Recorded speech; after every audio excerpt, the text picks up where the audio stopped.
देता है, कहीं पशु खाने में, कहीं पक्षी खाने में, कहीं उष्मज खाने में, कहीं मनुष्य खाने में, कहीं गोबर में गोबड़ीला बन जाता है, कहीं सड़े हुए फल में कीड़ा बन जाता है। ऐसे ऐसे लोग हैं बहुत, अपने भारत में भी सड़े हुए फल को खाना पसंद करते हैं, उसमें विटामिन ज्यादा होता है। एक आम आता है, जब वो सड़ जाएगा, पूरे पे छेद हो जाएंगे, उसमें कीड़े पड़ेंगे, तब मांसाहारी लोग खाते हैं उसको, छील कर पूरा खा जाते हैं, इसमें ताकत बढ़ती है, विटामिन ज्यादा है, और कीड़े से खा जाते हैं। सदगुरुदेव जी पुकार के समझाते हुए कहते हैं, हंस सत्य की बुद्धि भी दृढ़ है। जब जिसको पारक ज्ञान हो गया, इसे हंस पद का पता चले गया, वो ईश ब्रह्म परमात्मा चक्र में क्यों फंसेगा, चार फल चार मुक्तियों के प्रलोभन में क्यों फंसेगा, देवी देवता तंत्र मंत्र में क्यों फंसेगा, क्यों मायावी गुरबा लोगों की गुलामी करेगा। इसे मालूम पड़ गया कि जो सब भूल है ब्राह्मण क्षत्रिय वैश्य शूद्र, शेख सैयद मुगल पठान, ये पक्का पता चले गया, तो वो जाति वर्ण के चक्कर में क्यों फंसेगा। उसका तो बिल्कुल निर्मल मन हो जाएगा, मन के सारे विकार मिट जाएंगे, उसे पता चल जाएगा मैं शुद्ध रूप में मनुष्य हूं, मैं न ब्राह्मण न क्षत्रिय न वैश्य न शूद्र, मैं गरीब न मैं अमीर, न मैं स्त्री न पुरुष, न बड़ा न मैं छोटा, मैं शुद्ध चेतन जीव। हंस सत्य की बुद्धि भई दृढ़। माया मोह में फिर भूलना क्या रे, वो माया मोह में क्यों भूलेगा। माया महाठगनी हम जानी, त्रिगुड़ी फांस लिए कर डोले, बोले मधुई वाणी, केशव के कमला हुई बैठी, शिव के भवन भवानी, पंडा के मूर्त हुई बैठी, तीर्थ में पानी, योगी के योगिन हुई बैठी, राजा के घर रानी, काहू के हीरा हुई बैठी, काहू की कौड़ी कानी, भक्ता के भक्तिन हुई बैठी, ब्रह्मा के ब्रह्मानी, कहीं कभी सुना हो संतो इस वक्त कहानी। ये कौन सा 59 नंबर शब्द नंबर 59। सदगुरु श्री कबीर साहब ने पूरा भेद खोला।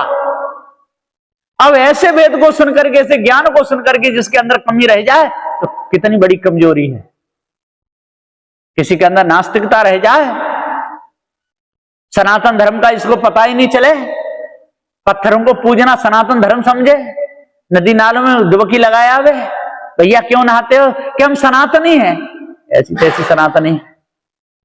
सनातन किसे कहते हैं पता ही नहीं, सनातनी चेतन जीव है, सदा से भूल में भूल मिट जाए, समझ लो सनातन का ज्ञान हो गया।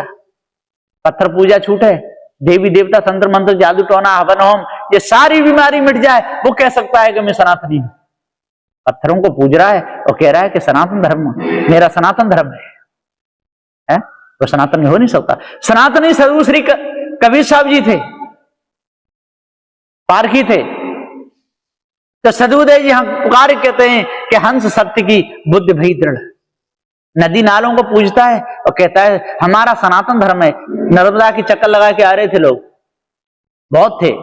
मैंने उनको पूछा भैया कहां से आए हो, कि नर्मदा की चक्कर लगा के। मैंने क्या हो गया आपको, किसने दंड दिया, सरकार ने दिया कि किसने दिया, किसी ने नहीं, हमारा सनातन धर्म है।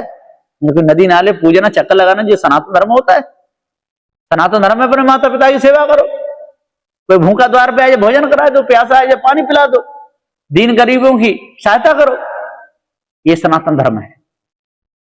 सनातन धर्म नदी नालों को पूजना नहीं है। क्या आपको पता नहीं है अभी, ऐसा कह के चला गया। तो सदगुरुदेव जी पुकार की कहते हैं हंस सत्य की बुद्धि भई दृढ़। जब इसको अपने सत्य पद का पता चला गया, अपने निज पद का पता चले गया, इस ब्रह्म परमात्मा की कल्पना मिट गई, वो क्यों धोखे में फंसेगा। माया मोह में फिर भूलना क्या रे, माया मोह में वो कभी नहीं भूलेगा, उसको कोई भुला भी नहीं पाएगा, ऐसा सदगुरुदेव कहते हैं।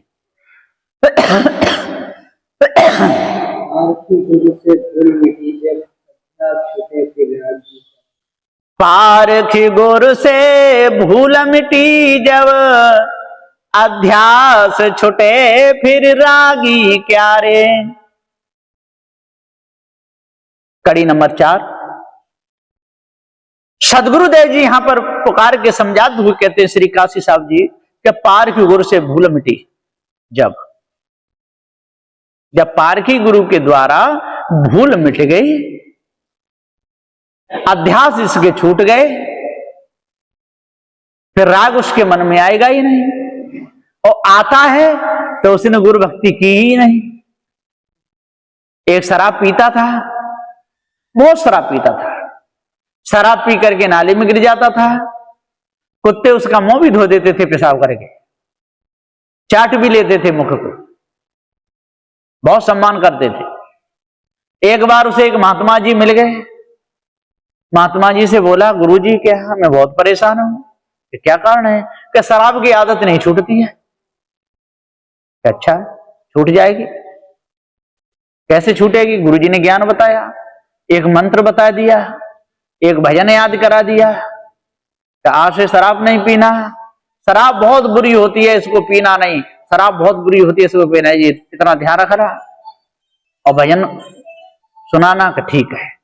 अब गुरुजी ने भजन याद करवा दिया, अब गया शराब की दुकान, बोतल पिया, भजन तो याद कर लिया, और पड़ा है कचड़े में, टट्टी पेशाब में, हाथ सारे सने हुए हैं, अब भजन गा रहा है, तो जोर जोर से।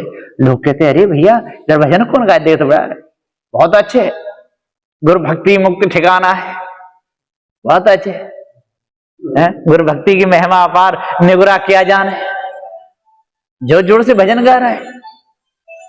शराब पीना महापाप है।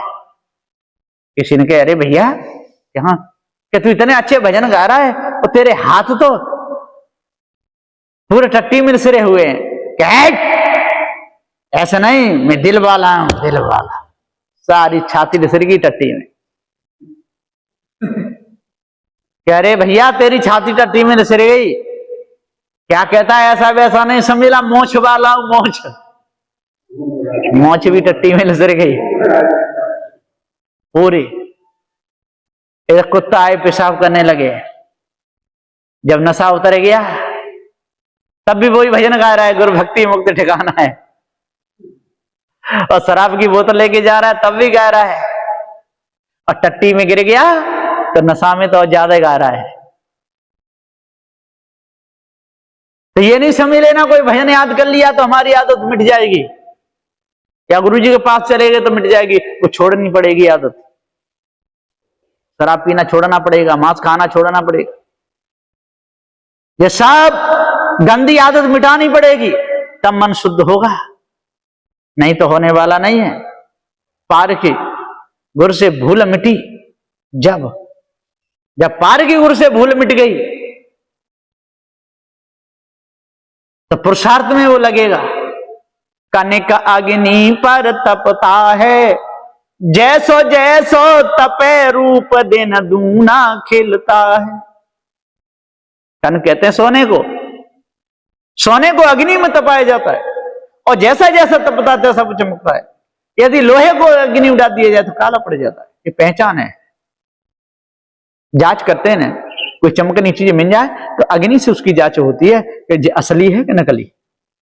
यदि सोना है तो चमकेगा, नरम होगा, और लोहा है तो काला पड़ जाएगा। ये पहचान है। इसी प्रकार से कपट कुरंगी मानवा की पहचान और सद्गुण सदाचारी की पहचान होती है। कपट कुरंगी को यदि कोई काम बता दिया जाए मेहनत का, तो पहले तो वो ऐसे ढंग से करेगा कि दोबारा उसको बताना ही नहीं पड़े। हाँ, दोबारा कहेगा ही नहीं, और क्या उस काम को ही बिगाड़ देगा। और सद्गुण सदाचारी को दिया जाएगा तो समय पर काम कर देगा, बिगड़ा हुआ उसको भी संवाद देगा। ये पहचान है। असली हीरा और नकली हीरा, नकली हीरा फूट जाएगा घन की चोट में, और असली घन में घुस जाएगा।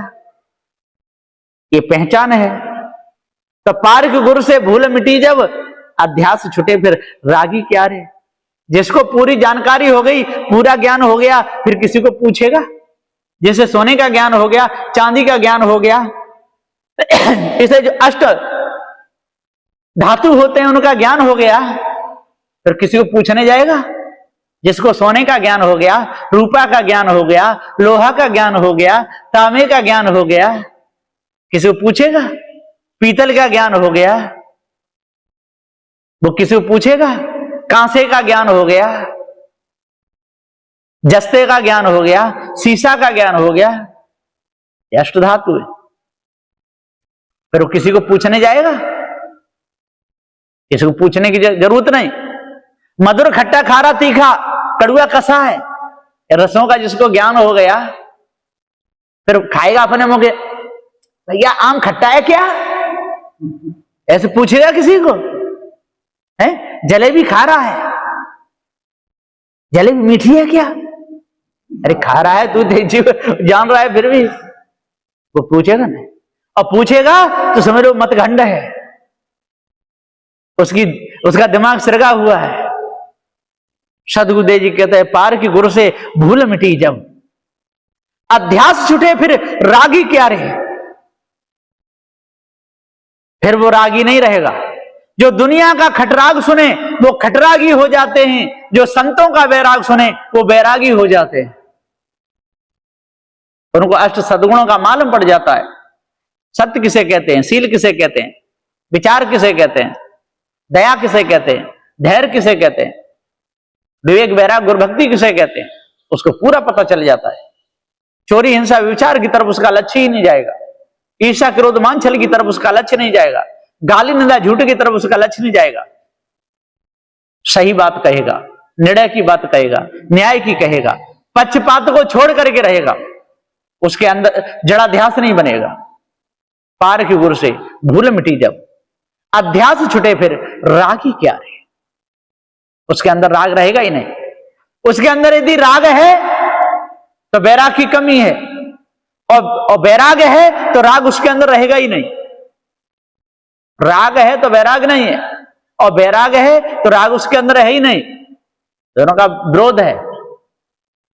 राग हटे तो बैराग आवे, और राग आवे तो बैराग हटे। एक रहता है या राग या बैराग, या अग्नि रहेगी या ठंडी। तो सदगुरुदेव जी पुकार के समझाते हुए कहते हैं कि जो अपने मन को निर्मल कर लेता है, मन को साफ कर लेता है, मन में विकार नहीं आने देता, पवित्र अपने हृदय को कर लेता है, उसके सारे अध्यास मिट जाते हैं। अध्यास छुटे फिर रागी क्या रहे, उनको किसी से राग नहीं। जहां भी जाते हैं समान रहते हैं, क्योंकि पार की संत है, त्यागी बैरागी है। जहां आशा लगा दो तहां सो जाते हैं। शाकाहार भोजन जो भी शुद्ध साफ वो पा लेते हैं, है ना। कोई पूछे तो बता भी देते हैं। व्यक्तिगत भोजन बन रहा है तो उसमें ये भी कह देते हैं भैया तू नमक डालना भूल गया, मिर्च डालना भूल गया, क्योंकि जीव का तो काम है बताने का। कोई बतावे ना बतावे पर स्वयं तो जानता ही जानता है। फीकी दाल खाएगा, बेशक ना कहेगा इसमें नमक नहीं है, पर स्वयं तो जानेगा। मीठा कम है, स्वयं तो जानेगा। बिगड़ी हुई सौदा है, सड़ी हुई है, बेशक ना बतावे, स्वयं तो जान लेगा। कोई कोई ऐसे दुराचारी लोग होते हैं, सब्जी में कीड़ा निकले आया, एक की दाल में भौरा निकला, भौरा मरा हुआ, दाल परसी गई, दाल में बनते समय कहीं से भौरा गिर गया, भौरा होता ना, वो गिर गया, मर गया। अब दाल खा रहा था तो भौरा निकले आया, मां ने ऐसे निकाल कटोरी के नीचे कर दिया। एक ने पूछा भैया ये क्या चीज है, कि कुछ नहीं। पानी के बाद में कटोरी मांझ के रख दे, फेंक दिया। क्या था? कीड़ा था, भौरा। तो बताया क्यों नहीं? क्यों बताऊंगा तो सारी दाल खराब हो जाएगी, फेंकनी पड़ेगी। अब बता कितना बड़ा गंदे हृदय का है, सबको खिलाना चाह रहा है, स्वयं दाल को छोड़ दिया। उसी समय बताना चाहिए, क्योंकि जहरीला भी कीड़ा हो सकता है, सब खाएंगे बीमार पड़ सकते हैं, दस्त हो सकते हैं, हैजा फैल सकता है, किसी प्रकार की बीमारी आ सकती है। इसलिए छिपाना महापाप है। कोई भी दाल में सब्जी में धोखा हो ही जाता है। बड़ी बड़ी कढ़ाइयों में भोजन बन रहा है, कभी कभी छपली ऊपर आई टीना पे, ताप लगी चूल्हा की, ताड़ से गिर जाती, पता नहीं चलता है ना। सब्जी परसते समय या कैसे वो दिखती है। तो जो वैसे लोग होते हैं जो खिलाना चाहते हैं कहीं बिगड़ नहीं जाए, छपकली को दूर फेंक देते हैं, सब्जी को चला देते हैं, दाल चला देते हैं। ऐसा कभी नहीं करना चाहिए। ऐसा करने वाला हृदय का गंदा होता है। उसको बता दो भैया ये सब्जी में ये निकली है, ऐसी गलती हुई। एक बार यहीं पर कीड़ा निकला इतना लंबा दाल में, मैंने जाके गुरुजी से कहा, मैंने गुरुजी इतना लंबा कीड़ा इल्ली और दाल में निकली। गुरुजी बोले आवाज लगा दे कि कोई दाल नहीं खाए, सब्जी से रोटी खा ले, दाल खराब हो चुकी है। तो मैंने आवाज लगा दी। तो कोई कोई टेढ़े पड़ गए, इतनी दाल बिगड़वा दी, अरे अपनी दाल फेंक देते, क्यों कहे। अब बताइए, ऐसे ऐसे लोग हैं, दूसरे के ईमान को भ्रष्ट करना चाहते। तो सदगुरुदेव जी यहां पुकार के समझाते हुए कहते हैं कि पार की गुर से भूल मिटी जब अध्यास छुटे फिर रागी क्या रे। जब पार की गुरु से भूल मिट गई, जड़ चेतन का पूरा ज्ञान हो गया, टकसार हमारी समझ में आ गई, शुभ अशुभ का ज्ञान हो गया, पाप पुण्य का ज्ञान हो गया, ईश ब्रह्म परमात्मा देवी देवता जो है कि नहीं ये पूरा ज्ञान हो गया, वृक्षों में जीव है कि नहीं पूरा ज्ञान हो गया, तो फिर वो अध्यासों को बनाएगा, अध्यास को छुड़ाएगा कि बनाएगा। वो तो सर्व आनंदी को छोड़ करके भ्रम को त्याग करके न्यारा हो जाएगा, किसी प्रकार के मान घमंड अभिमान में नहीं फंसेगा। ऐसा सदगुरुदेव भी कहते हैं।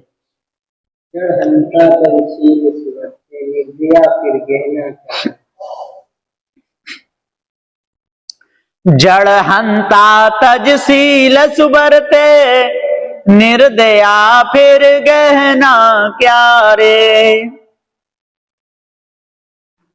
कड़ी नंबर 5,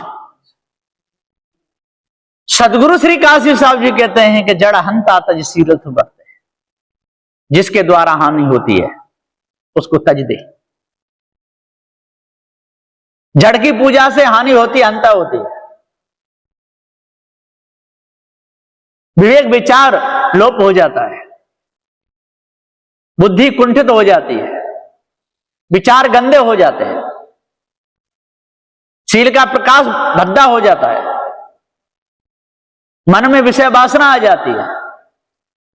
जिस प्रकार से लकड़ी में घुन लग जाता है, लकड़ी किसी काम की नहीं रहती, इसी प्रकार से चोरी हिंसा विचार से इस तन रूपी लकड़ी में घुन लग जाता है, फिर ये तन वश में नहीं होता, इंद्रियां वश में नहीं होती, सभी प्रकार के विकार अंदर घर कर लेते हैं, फिर त्याग वैराग की तरफ मन नहीं लगता है, विषय विकारों को ही खोजता रहता है। जड़ हंता तज शीलस वर्त है, जो जड़ हंता को जो तज देता है, विषय विकारों को तज देता है, इस ब्रह्म परमात्मा में कल्पना तज देता है। जो शीलस वर्त है, जो शील का पालन करता है, ब्रह्मचर्य व्रत करता है, वो ओजस्वी होता है, तेजस्वी होता है, वीरमान होता है, उसका हृदय निर्मल रहता है, मन पर विजय प्राप्त कर लेता है, विषय विकारों को हटा देता है, क्योंकि जड़ हंता को उसने तज दिया। और जो ऐसा नहीं कर पाता है, उसके मन में राग द्वेष बना रहता है, उसके मन में छल कपट बना रहता है, उसके मन में ग्लानि बनी रहती है। इसलिए ब्रह्मचारियों को पहले जो संत गुरुजन थे जंगल में रखते थे, वृक्षों के पत्ताओं का रस पिलाते थे, फूल पत्ती को खिलाते रहते थे। जब वो बिल्कुल पक्के हो जाते थे, जब उन्हें पता चल जाता था कि अब संसार में खिसकने वाले नहीं, तब उनको संसार की विद्या पढ़ाते थे। फिर वो कहीं भी जाएं, न विषय विकारों में डूबते थे, न भ्रमभूल कल्पना में डूबते थे, ऐसा ज्ञान देते थे। ये गुरु जी थे।